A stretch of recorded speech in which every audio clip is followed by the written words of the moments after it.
Our stories not Cartoon Video Channel। Siswa Patna नाम का यह गांव है। यह गांव के लोग बहुत परेशान हैं, क्योंकि इस गांव के किनारे एक घना जंगल है जिसमें पुरानी कब्रिस्तान है। और इस कब्रिस्तान की मालकिन एक डायन है जिसके पास एक भूत है और एक चुड़ैल है। गांव के लोग कोई जंगल में जाता है तो एक चिड़िया जंगल में जाने से माना करती है और कोई चिड़िया की बात नहीं मानता, जंगल में जाता था। अगले दिन नदी के पास उसका लाश मिलता है। जैसे ही राजा को यह घटना मालूम होता है, राजा फौरन गांव के नदी के पास आता है और यह घटना देखकर बहुत दुखी होता है। राजा बहुत नेक दरिया दिल इंसान है, गांव के लोगों को सेवा में हमेशा साथ साथ रहता है। राजा अपना मंत्री से बोलता है, सेनापति चौधरी जी, जाइए और जाकर के पूरे गांव के जंगल को एक बाउंड्री कराइए और बाउंड्री करा करके और एक बोर्ड लगाइए, इंसानों को जंगल में आना मना है। ये काम कल ही हो जाना चाहिए, ठीक है? और कल ही पूरे जंगल में बाउंड्री लग जाता है और एक बोर्ड को लगाया जाता है जिसमें लिखा गया था, यह जंगल में इंसान को जाना माना है।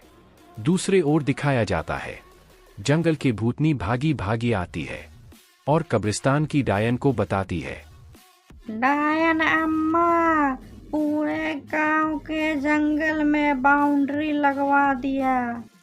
क्या क्या क्या कह रही हो? उनकी इतनी हिम्मत, वो हमारे जंगल में बाउंड्री लगवा दिया। उनकी कल ही खबर लेती हूँ मैं। ये सब उसी राजा की खेल है। वो राजा लगता है हमारे हाथों से मर के ही दम लेगा, लेकिन उससे पहले गांव वालों को तबाही करना पड़ेगा। रुक जाओ, अभी मैं बुलाती हूँ। भूत, ए भूत, कहाँ हो? जल्दी आओ मेरे पास भूत। डायन को बुलाने के कुछ देर बाद भूत आता है। भूत बहुत ही खतरनाक है और आकर डायन से बोलता है, हुआ मेरे मालिक डायन अम्मा, क्यों मुझे बुलाई हो? क्या बात है? कैसी परेशान हो मेरी डायन अम्मा, बताओ मुझे। ए मेरे गुलाम भूत, देखो, जाओ तुम गांव में और पूरे गांव में तबाही मचा करके आओ। उनकी नींद हराम करके आओ, जाओ जल्दी।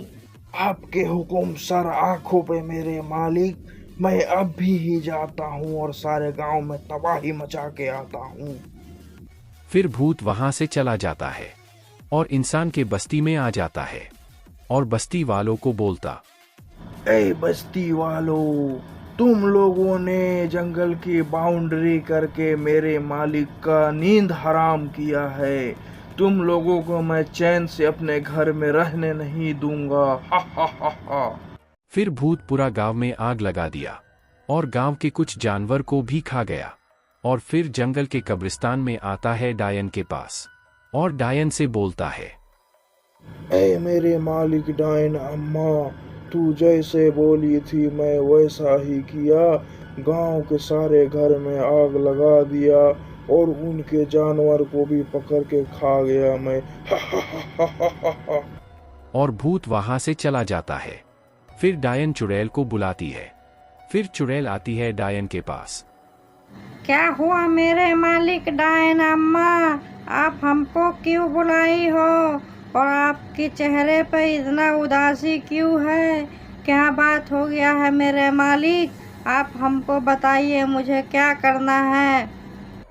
ऐ मेरे गुलाम चुड़ैल, तुम जाओ और गांव के सारे मर्दों को अपने जाल में फंसाओ।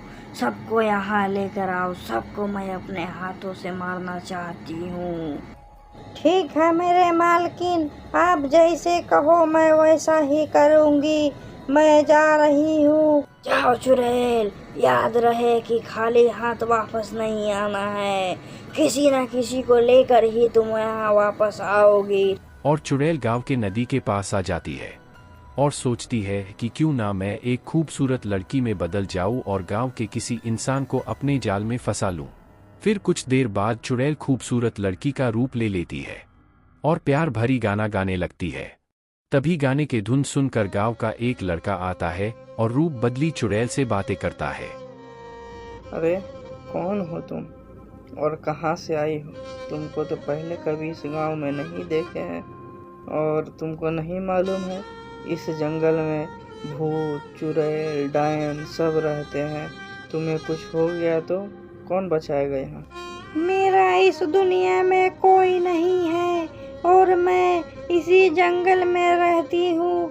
मैं तो कभी भूत, डायन, चुड़ैल देखी ही नहीं हूँ इस जंगल में। चुड़ैल जो बनी हुई थी खूबसूरत लड़की ओ गांव के लड़का को अपने प्यार के जाल में फंसा लेती है और बहला फुसला कर अपने साथ जंगल में लेकर जाती है उसी कब्रिस्तान के पास, और अचानक से अपना रूप बदलती है और एक भयानक चुड़ैल में बदल जाती है। अरे, तुमने मुझे धोखा दिया।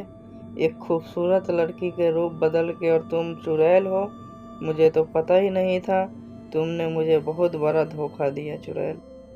मैंने तुम्हें धोखा नहीं दिया, ये तो हमारा धर्म है, लोगों को अपने जाल में फंसाना। ठीक है, धोखा देना तुम इंसानों का काम है, हम चुड़ैलों का नहीं। डायन अम्मा किधर हो? बाहर निकलो, देखो तुम्हारे लिए क्या लाई हूँ। फिर कब्रिस्तान के अंदर से डायन बाहर निकलती है और बोलती है, वाह वाह चुड़ैल, तुमने तो मेरा दिल ही जीत लिया। मैं अब तुमको इस जंगल की रानी बनाऊंगी, रानी, और तुम इस जंगल पे राज करोगी चुड़ैल। फिर डायन गांव के लड़के को मार देती है और लाश को गांव के नदी के किनारे फेंक देती है। चुड़ैल हर दिन कोई ना कोई को अपने जाल में फंसा कर लाती है और अगले दिन उसका लाश को नदी के साथ फेंक देती है। यह सब देखकर गांव के लोग बहुत डर जाते हैं और राजमहल जाते हैं और राजा को सब बात बताते हैं। राजा साहब, हम आपके पास दरख्वास्त लेके आए हैं अपने गांव की। हमारे गांव पे जुल्म हो रहा है, जुल्म। अब कुछ कीजिए राजा साहब। अब पानी सर से ज्यादा ऊपर चढ़ गया है और वो डायन, चुड़ैल और भूत तीनों मिलके आतंक फैला दिए हैं। हर रोज कोई ना कोई मर रहा है। सेनापति चौधरी जी, आपको मालूम था कि गांव में ये सब हो रहा है, तो आपने मुझे बताया क्यों नहीं आकर के उसी वक्त? देखिए, आप चिंता मत कीजिए, ये सिर्फ गांव का ही समस्या नहीं, ये राजमहल का भी समस्या है। मैं जल्द से जल्द इसको हल करता हूँ। महाराज, मैं छुट्टी बिताने अपने ससुराल गया था पूरे परिवार के साथ। मैं आज ही वापस आया हूँ। मुझे अभी ही पता चला है ये घटना के बारे में महाराज। फिर महाराज अपने मंत्री को बोलता है, जाओ और छड़ी वाले बाबा को लेकर आओ। फिर मंत्री चौधरी जी जाता है छड़ी वाले बाबा के कुटिया में। छड़ी वाले बाबा, बाहर निकलिए। किधर है आप? जल्दी आइए बाहर। कौन हो तुम? कहाँ से आए हो और क्यों शोर मचाए हो? क्यों चिल्ला रहे हो मुझे? क्या दुख तकलीफ है तुम्हारा? क्यों यहाँ आए हो? बताओ मुझे, क्या परेशानी है तुम? छड़ी वाले बाबा, मैं सिसवा पटना गांव से आया हूँ। महाराज ने मुझे भेजा है आपके पास। हमारे गांव के जंगल में जो कब्रिस्तान है, वहाँ एक डायन रहती है। उसके बस में एक भूत और एक चुड़ैल है, जो कि हमारे गांव के लोगों को एक पे एक मारे जा रही है। आप कुछ मदद कीजिए महाराज। सिसवा पटना के महाराज बहुत ही नेक और दयालु है। मैं उनके मदद के लिए अवश्य चलूँगा। चलो हमारे साथ, मैं उस डायन को वो हाल करूँगा, वही समझेगी। छड़ी वाले बाबा अपना जादुई कालीन निकालता है और मंत्री चौधरी और छड़ी वाले बाबा दोनों जादुई कालीन में बैठकर हवा में उड़ते हुए जाते हैं और कुछ ही देर में राजमहल आ जाते हैं और राजमहल के पास अपना जादुई कालीन लैंड करवाते हैं और महाराज के पास जाते हैं। महाराज, आपके मंत्री ने मुझे सारे बात बता दिया है, आप टेंशन ना लीजिए। मैं जल्द से जल्द उस डायन को ठिकाने लगा के आऊँगा। बिल्कुल बेफिक्र रहिए आप। उस डायन को तो मैं यूं ही देख लूँगा महाराज। ए छड़ी वाले बाबा, शुक्रिया शुक्रिया। आपका इसी हौसले से मेरा दिल तार तार हो गया और मैं आप ही का इंतजार में बैठा हुआ था। महाराज कुछ कीजिए और हम गांव वालों को बचा लीजिए उस डायन का कहर से। महाराज आप चिंता ना कीजिए, मैं अभी जा रहा हूँ और उस डायन को ठिकाने लगा करके आ जाऊँगा। बस मैं यूँ गया और यूँ आया। ठीक है महाराज, आप तब तक अपना ख्याल रखिएगा, मैं जल्द ही वापस आता हूँ। महाराज के और गांव के लोगों का दुख सुनकर छड़ी वाले बाबा राजमहल के बाहर आते हैं और अपना जादुई कालीन से जंगल के कब्रिस्तान आ जाते हैं। ए डायन, बाहर निकलो, तुमने बहुत गांव वालों को परेशान कर लिया। अब समय ख़त्म हो गया परेशान करने का। मैं आ गया हूँ अब गांव वालों को बचाने। डायन, अब तुमको हमसे कौन बचाएगा? बाहर निकल डायन। ए लाठी वाले बाबा, चला जा यहाँ से। फिर मत कहना कि एक डायन ने मुझे मार दिया। तुम चले जाओ यहाँ से, मैं तुमसे पंगा नहीं चाहती। मैं बस इस गांव के राजा से बदला लेना चाहती हूँ। ए लाठी वाले बाबा, दोस्त चला जा तू यहाँ से, नहीं तो अपने जान से हाथ धो बैठेगा तू।